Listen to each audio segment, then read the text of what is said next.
Welcome back. And so we move from accountability to our Innovator Breakfast segment. And on this segment, we always celebrate the success stories of women in different fields, particularly in tech. And we have one of such success stories and the mastermind on this segment. She's right here in our Lagos studio. Let's welcome Solape Akinpelu, CEO, Hervest. Welcome. Good morning. Good morning. Thank you for having me. Thank you so much for coming on the program. Thank you. So let's start this way. Time and again, we hear about women and their concerns about access to finance, about lack of inclusion in that space. All of the venture capital goes to businesses owned by the men. But here you are the CEO of Hervest. Let's start with your success story. Well, thank you so much. I'll say it's an unfolding success story. I like that. Right. It's a journey, not a destination. So Hervest our mission is improving women's lives by giving them greater access to and then use of financial services, because you can have access and not exactly be included or know how much you can do with that access. And I'll say that, Hervest too is also battling the issues it's solving for. You had mentioned that when you mentioned venture capital. We know that startups, thrive on inflow of capital, particularly at early stage funding.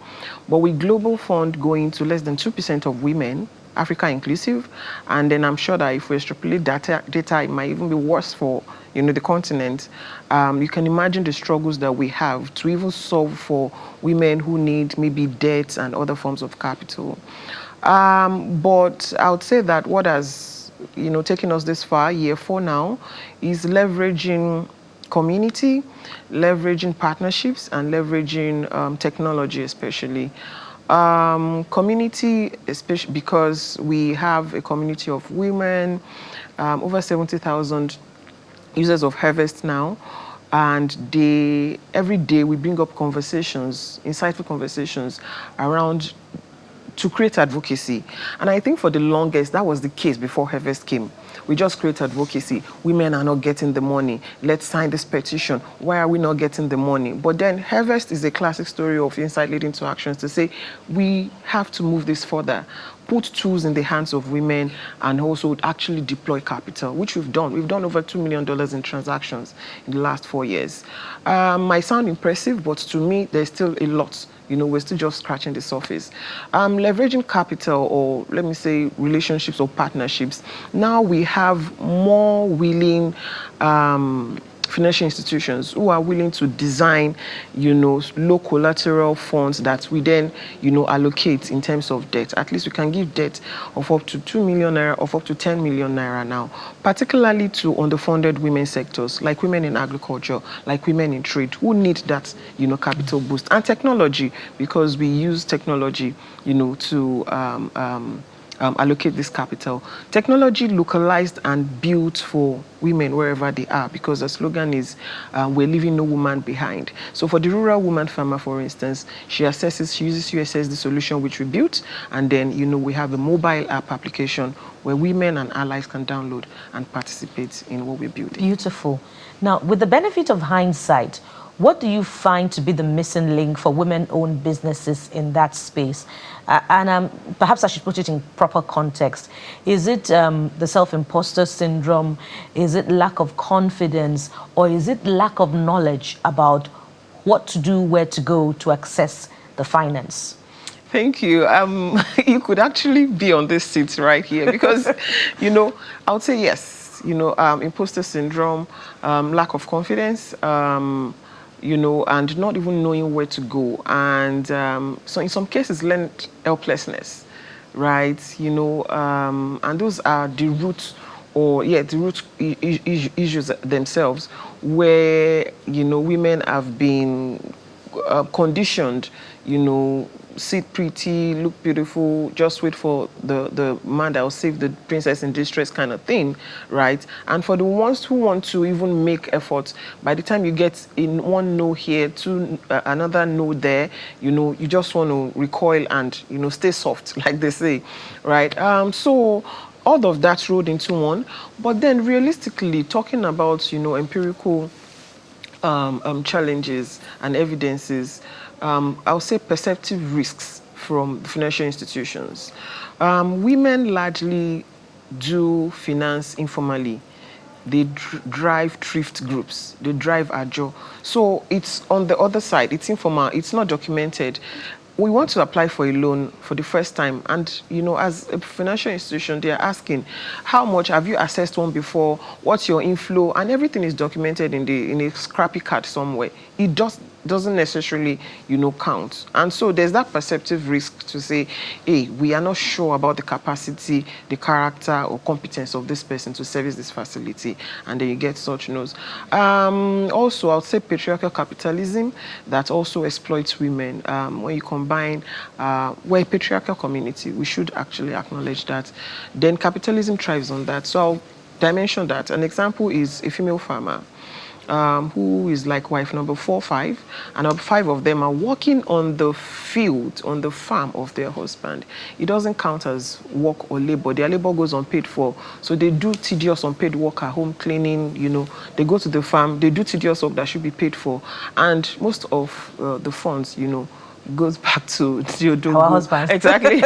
So, those are the issues, and they are layered in different ways. And so those are the conversations we have. We let people know what's possible, what the challenges are. We do not stop there. We deploy tools, and then we also leverage capital that we deploy. So I'm wondering, what do you tell them as a quick icebreaker in that sense? Because you have layered the barriers in that sense. You've done, I know you say you're not impressed with your record, but there's room for improvement. But at least you're above the waters in that sense. Yes. So a lot of people are just beneath the surface, but there's potential all over the place. The difficulty is some of these things you've talked about, and even more.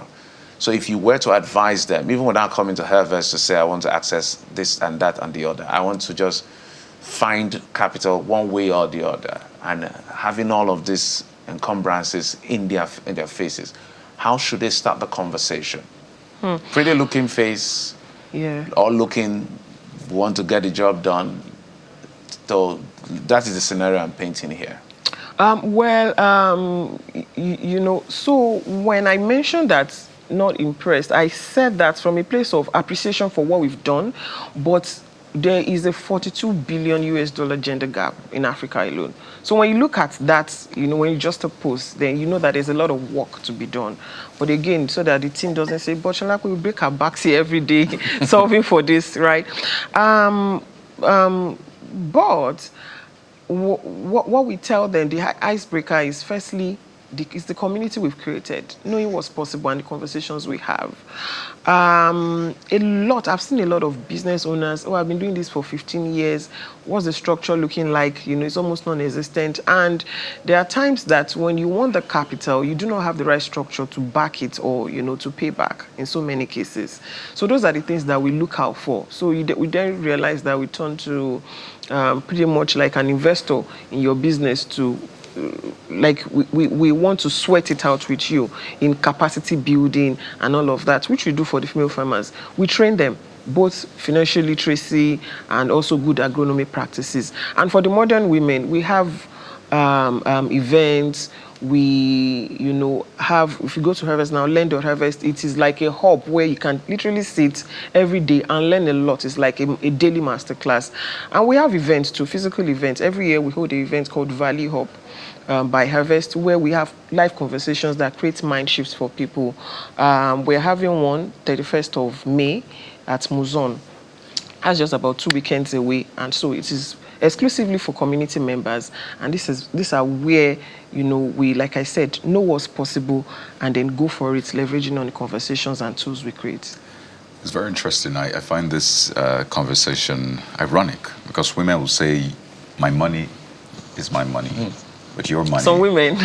is our money. And it's a thing we just joke and say. Yes. But, it gives that sense that first we acknowledge that, because I don't find a lot of people disagreeing, right? Particularly men. I disagree. Particularly men. Maybe for peace sakes, but we acknowledge that women are better managers, right? So a lot of people do not disagree because obviously our money is better in your hands than in my hands in that sense. So a lot of people agree that women are better managers. Women just know how to have a handle on different things at the same time. You're able to multitask. Men sometimes we What's funny? I'm just casting ourselves right here, but it's true. Thank you for taking a break. I wanted to say thank you. You're welcome. You just stay on one route and you just want to achieve the goal before you then turn your attention. But women have their hands in different parts. But the point I'm trying to make is, it looks like data supports women as better managers in that sense. That's correct. But the money somehow doesn't find its way to the women. So is it that the money is discriminatory? Is sexist in that sense, and says, no, I don't want to go to women, even though data supports women, even having the money? A lot of men will tell you, my account is in the hands of my wife or a woman. So I just always find it ironic. I don't know how to connect it, because the data says one thing, but again, the reality says another thing. What exactly is wrong? Yes, because something breaks between money and savings, particularly investment for women. So you see women multitasking, doing a lot. However, driving trade, driving consumerism. However, when it gets to investing and making that money work for them, something breaks. From lack of financial literacy, from,